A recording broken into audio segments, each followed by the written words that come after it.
자, 이차 함수 y는 x제곱의 그래프 위의 점을 중심으로 하고 y축에 접하는 원에서 y는 x-1과 접하는 원은 두 개다라고 해요. 그랬을 때 각각 반지름 길이를 a, b다라고 했을 때 이 길이의 합은 어떻게 되겠느냐를 묻고 있는데, 자, 한번 생각을 해보자고요. 자, y는 x에 대해서 y는 그럼 x-1이겠죠? 그러면 이런 식으로 한번 그려보면, 그렇다라고 했을 때 y축과 접하고 이 직선과 접한다라는 건 이런 식으로 원이 그려지겠구나 라는 걸 생각을 해볼 수가 있는데, 자, 그렇다라고 했을 때 원의 중심을 a, 라고 했을 때 x좌표를 a다라고 했을 때 이는 지금 y는 x제곱 위에 있는 점이니까 그러면은 a, a제곱이다 라고 표현해 볼 수 있겠죠. 그렇다라고 했을 때 또 y축에 접한다라는 건 이 x좌표의 절대값이 즉 a의 절대값이 r과 같다라고 얘기할 수 있겠죠. 다시 말하면 원의 방정식은 어떻게 표현할 수 있어요? 이 위에 있는 원의 방정식은 x-a의 제곱 플러스 y-a 제곱의 제곱은 r의 제곱 a제곱과 같다라고 해서 표현해 볼 수가 있겠죠. 다시 말하면 이런 원의 방정식이 있을 때 이 원의 방정식 중심 a, a제곱과 그리고 직선 y는 x-1과의 거리가 반지름 r, 즉 a 절대값과 같다라는 얘기를 할 수 있는 거죠. 그렇다라고 했을 때 이 직선의 방정식을 x-y-1은 0이다라고 했을 때 원과 다시 원의 중심과 직선 사이의 거리 d는 어떻게 구해요?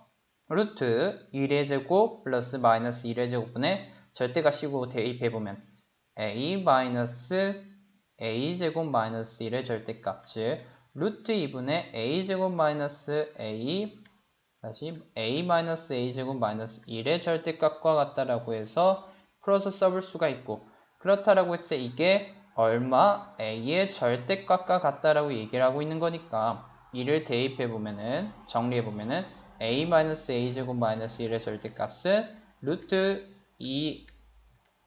2a의 절대값과 같다라고 해서 표현을 해볼 수가 있고, 자, 그렇다라고 했을 때 그러면은 이 식 어떻게 풀어볼 수가 있냐면 이전에 지금 이 안에 있는 값을 감안해서 잘 생각해보면 이 식 다시 a제곱 마이너스 a 플러스 1의 절대값이다 라고 해서 볼 수 있죠. 그랬을 때 이 값이 왜 중요하냐면, 자, 하나 확인해 볼 거는 이 a라는 게 a제곱 마이너스 a라는 게 a 마이너스 2분의 1의 제곱 마이너스 4분의 1과 같다라고 해서 표현해 볼 수 있죠. 그렇다라고 했을 때 플러스 1을 하면 플러스 4분의 3이 되는데, 그러면은 이 전체 절대값 안에 있는 값은 항상 0보다 큰 수니까 그럼 절대값을 빼서 나올 수 있겠구나 라는 생각이 든단 말이에요. 자, 그렇다라고 했을 때 이 값이 지금 루트 a의 절대값과 같으니 그러면은 우리는 이 두 식에서 두 가지 값을 생각해 볼 수 있겠죠. 어떻게? a제곱 그냥 루트 a로 나왔을 때 마이너스 1 플러스 루트 a 플러스 1은 0. 그리고 마이너스 루트 2로 나왔을 때 a제곱 마이너스 루트 2 마이너스 루트 2로 나왔을 때 건너면 플러스니까, 그러니까 플러스 루트 2 마이너스 1의 a 플러스 1은 0과 같다라고 해서 두 가지 값으로 구해볼 수가 있겠는데, 중요한 건 이 각각의 값에서 실값 a가 존재하냐라는 거예요. 예를 들어서 여기서 판별식을 써보면 루트 2 마이너스 1의 제곱 마이너스 4는 어떻게 돼요? 2 플러스 1 마이너스 2 루트 2 마이너스 4가 되죠. 즉 이 값은 마이너스 1 마이너스 2 루트 2로 이 경우에는 실값 a가 존재하지 않는다라는 걸 얘기할 수 있어요.